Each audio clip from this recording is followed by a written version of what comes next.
কোরবানির জন্য পটুয়াখালীর কুয়াকাটায় প্রস্তুত করা রয়েছে রাঙাদুদু, কালাপাহাড় ও রাজামানিক নামের ৩টি ষাঁড়। নামে যেমন আকর্ষণীয়, দেখতেও রয়েছে ভিন্নতা। কুয়াকাটা ডেইরি ফার্ম নামের একটি খামারে অর্ধশতাধিক গরু থাকলেও ষাঁড় ৩টি সবার নজর কেড়েছে। ষাঁড় ৩টি একসঙ্গে কিনলে রয়েছে চমক। ক্রেতাকে নিজ খরচে ওমরা করার ঘোষণা দিয়েছেন খামারটির স্বত্বাধিকারী হাবিবুর রহমান মিজবা। এবছর কোরবানির জন্য ৩টি গরু প্রস্তুত আছে। এর ভিতরে রাঙাদুদু এবং কালাপাহাড় হলো উল্লেখযোগ্য। তবে এই বড় দুইটা আমরা ফার্ম থেকেই বিক্রি করতে চাচ্ছি। আমরা কোনো বাজারে উঠাবো না, অর্থাৎ কোনো কোরবানির হাটে উঠাবো না। একদম ন্যাচারালি খাবার খাওয়ানো হয়। একজনে যদি একসঙ্গে ৩টা নিয়ে নেয়, সেক্ষেত্রে আমরা তাকে ওমরা করাবো, এই ঘোষণা দিয়েছে আর কি অফার হিসেবে। খামার কর্তৃপক্ষের সঙ্গে কথা বলে জানা যায়, প্রথম দিকে শখের বসে শাহিওয়াল ও ফ্রিজিয়ান জাতের দুটি গাভী কিনে খামার শুরু করেন হাবিবুর রহমান। এখন তার খামারে রয়েছে অর্ধশতাধিক গরু।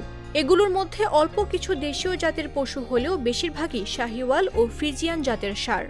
তবে কুরবানি উপলক্ষে বিশেষভাবে ৩টি ষাঁড় প্রস্তুত করেছেন হাবিবুর রহমান।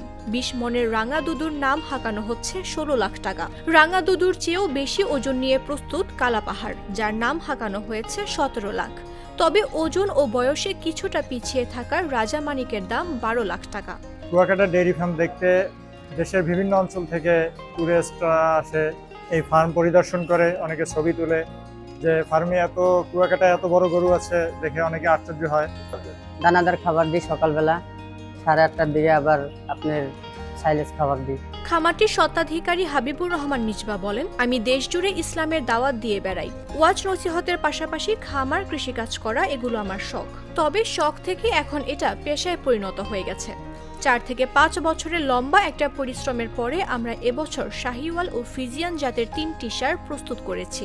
তিনি আরও বলেন, বড় জাতের এই পশু প্রস্তুত করতে আমরা কোনো প্রকার মেডিসিন বা ক্ষতিকারক খাবার দেইনি, স্বাভাবিক খাবার খাওয়ানো হয়েছে।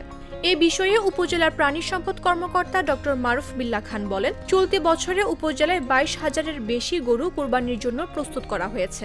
কেউ যাতে এসব পশুর শরীরে ক্ষতিকারক উপাদান ব্যবহার করতে না পারে, সেজন্য প্রাণী সম্পদ বিভাগ সবসময় নজরদারি করছে।